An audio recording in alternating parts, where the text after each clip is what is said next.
আসসালামু আলাইকুম প্রিয় ছাদ বাগানী ভাই ও বন্ধুগণ, আপনাদের সবাইকে আমার ইউটিউব চ্যানেলে স্বাগত জানাচ্ছি।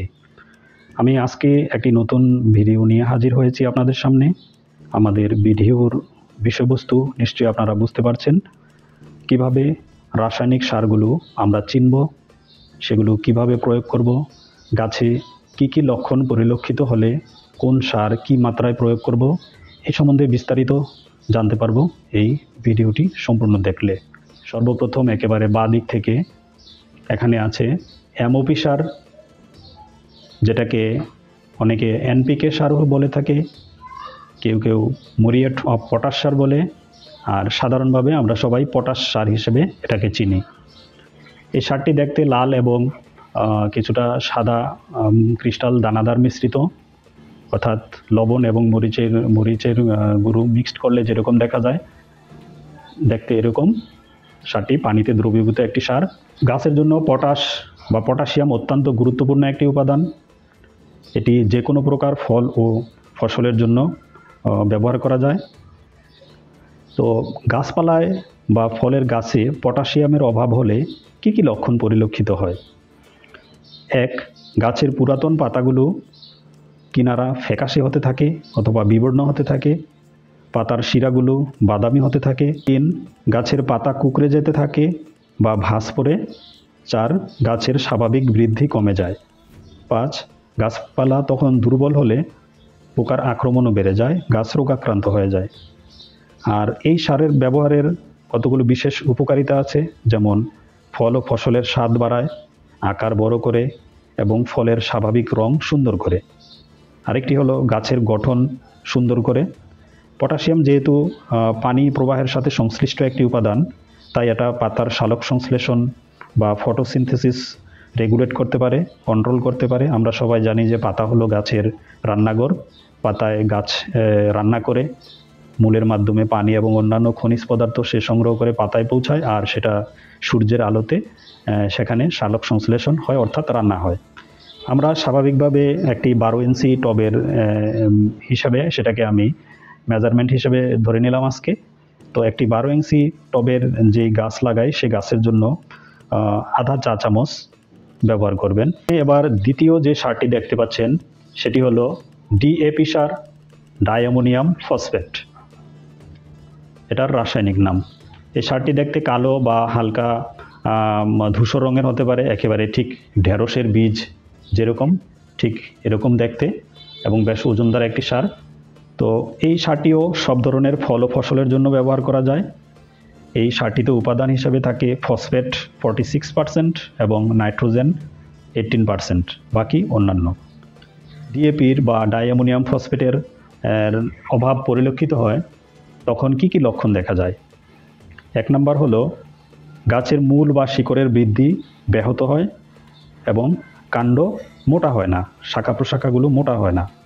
2, শাখা প্রশাখা মেলতে পারে না, অর্থাৎ নতুন শাখা প্রশাখা মেলতে পারে না। 3, পাতার গোড়া লালচে অথবা তামাটে রং ধারণ করে। 4, পাতার কিনারাগুলো বাদামি বিবর্ণতা দেখা যায়। 5, পাতার পৃষ্ঠ বা উপরে নীলাভ সবুজ রং হয়ে যায়।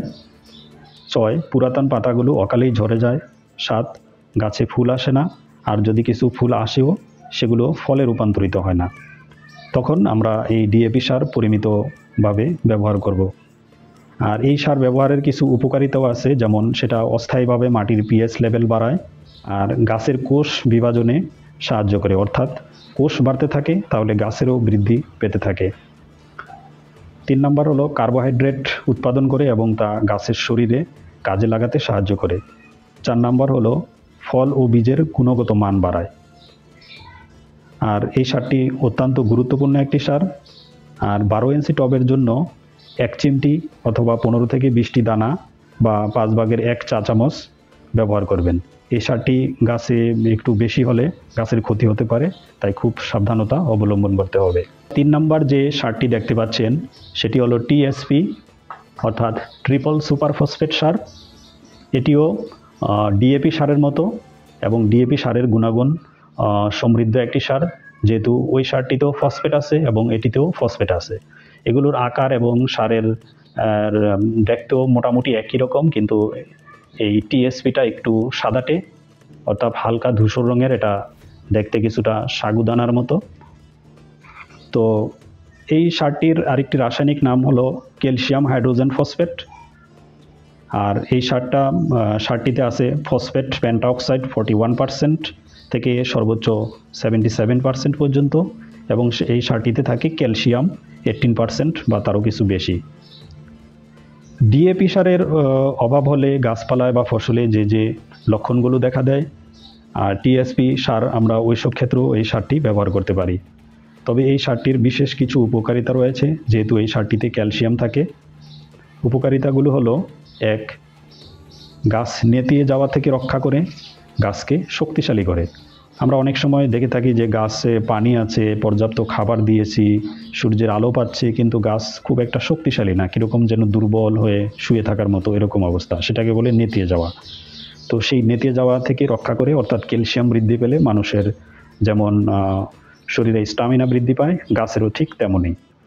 2 নম্বর হলো ফল দ্রুত বড় করে এবং দ্রুত পাকতে সাহায্য করে। আচ্ছা, কিভাবে ব্যবহার করব? 12 ইঞ্চি টবের জন্য 5/1 চা চামচ অর্থাৎ 1 চিমটি পরিমাণ মাটির সাথে ভালো করে মিশিয়ে পানি দিয়ে দিব। 4 নম্বর যে সারটি দেখতে পাচ্ছেন সেটি হলো জিপসাম সার। এটির আরেকটি বাণিজ্যিক বা রাসায়নিক নাম আছে ক্যালসিয়াম সালফেট। আর এই সারটিতে থাকে ক্যালসিয়াম থাকে 22% এবং সালফেট থাকে 17% বা তারও বেশি। এটার আরেকটি সালফেটের আরেকটি নাম হলো প্যারিস প্লাস্টার। মানুষের হাত পা ভেঙে গেলে ডাক্তাররা যেরকম ব্যান্ডেজ প্লাস্টার করে দেয়, সেই প্লাস্টারগুলো হলো প্যারিস প্লাস্টার। এই সারটি বা এই সালফেট খ্রিস্টপূর্ব 7000 বছর পূর্ব থেকেই মানুষ ব্যবহার করে আসছে। বিজ্ঞানীরা নিশ্চিত হয়েছেন যে মিশরের সবচেয়ে বড় পিরামিড, যেটা খুফুর সম্রাট খুফুর পিরামিড, সেই পিরামিড নির্মাণের সময় এই সালফেট ব্যবহৃত হয়েছে, এবং অনেক প্রাচীন স্থাপনা নির্মাণের সময়ও এই সালফেট ব্যবহৃত হয়েছে। একেবারে সফট সাদা পাউডার জাতীয়, আলোতে রাখলে এটা কিছুটা চিকচিক করে, অর্থাৎ এটাতে যে ক্রিস্টালগুলো থাকে সেই ক্রিস্টালগুলো আলোর সাথে আলো রিফ্লেক্ট করে। তো এই সারটির আরেকটি নাম হলো ক্যালসিয়াম সালফেট সার, যেটাকে আমরা বাজারে জিপসাম সার হিসেবে চিনে থাকি। তো গাছপালায় যদি বা আমাদের ছাদের গাছগুলোতে যদি জিপসামের অভাব পরিলক্ষিত হয়, সেক্ষেত্রে আমরা কি কি লক্ষণ দেখে বুঝতে পারবো? 1, গাছের অগ্রভাগের বৃদ্ধি বন্ধ হয়ে যায়। 2, নতুন কুশি গজায় না। 3, গাছ বেটে অর্থাৎ বামন আকৃতির হতে থাকে। 4, কচি পাতাগুলো কুঁকড়ে যায়।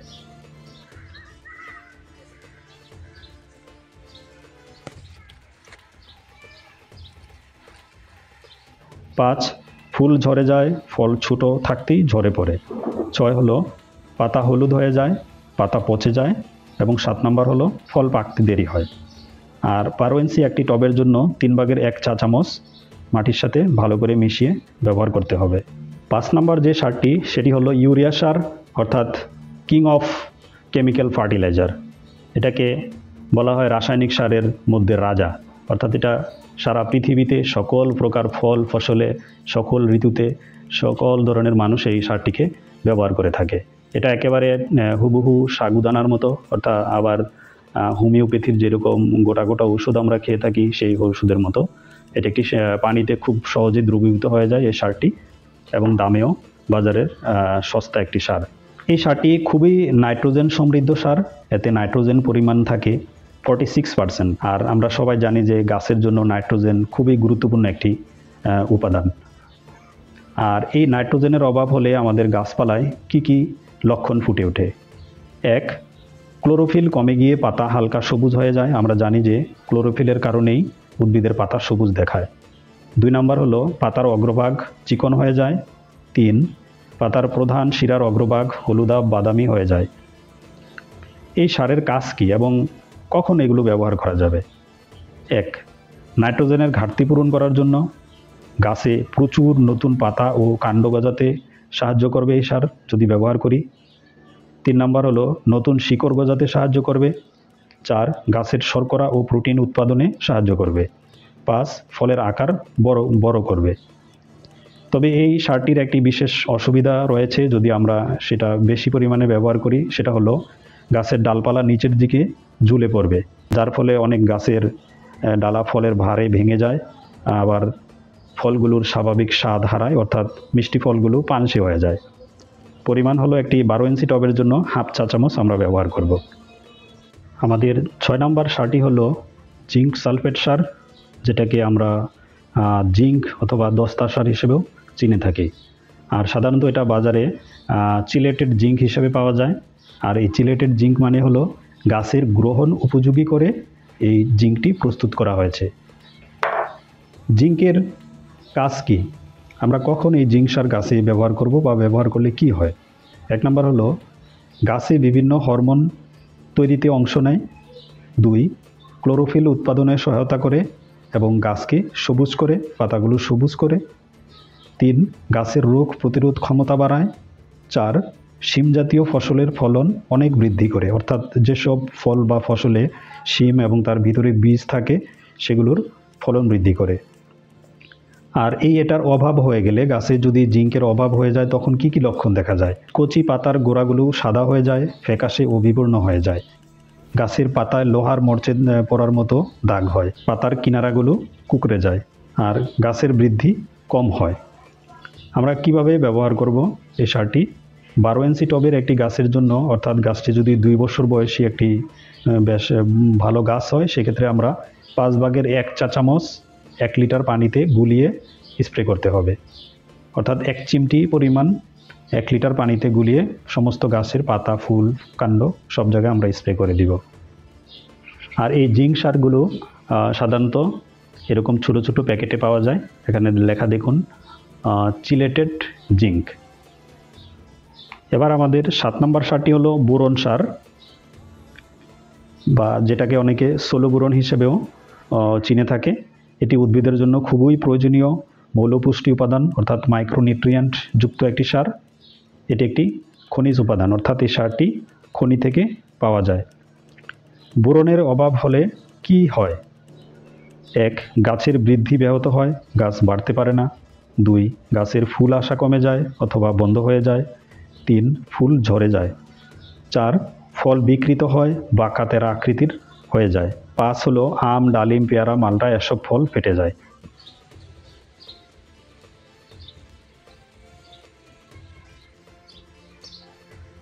6 নম্বর হলো গাছের ডগার উপরের অংশ কালো হয়ে শুকিয়ে যায়। শিম জাতীয় ফসলের বা শস্যের শিমে দানার সংখ্যা কমে যায়, গাছের পরাগায়ন কাজ করে না, ইত্যাদি। কিভাবে আমরা ব্যবহার করব? 12 ইঞ্চি টবের একটি গাছে 4/1 চা চামচ 1 লিটার পানিতে মিশিয়ে ফুল আসার আগে সমস্ত গাছে, পাতা, কাণ্ড, শাখা প্রশাখার সব জায়গায় আমরা স্প্রে করব। মনে রাখতে হবে ফুল আসার আগে। তবে পেঁপে ও কলা গাছ লাগানোর সময় এটা মাটির সাথে মিশিয়ে, অন্যান্য সার যদি প্রয়োগ করি তার সাথে মিশিয়ে আমরা ব্যবহার করব। আর সোলো বোরন বা বোরন সার এরকম প্যাকেটে পাওয়া যায়। তো বন্ধুগণ, আশা করি আমার ভিডিওটি দেখে আপনারা সার চিনতে পারবেন এবং সারের কার্যকারিতা এবং কখন কি পরিমাণ ব্যবহার করতে পারবেন সেই বিষয়গুলো আপনাদের মনে থাকবে। আসসালামু আলাইকুম, ধন্যবাদ সবাইকে।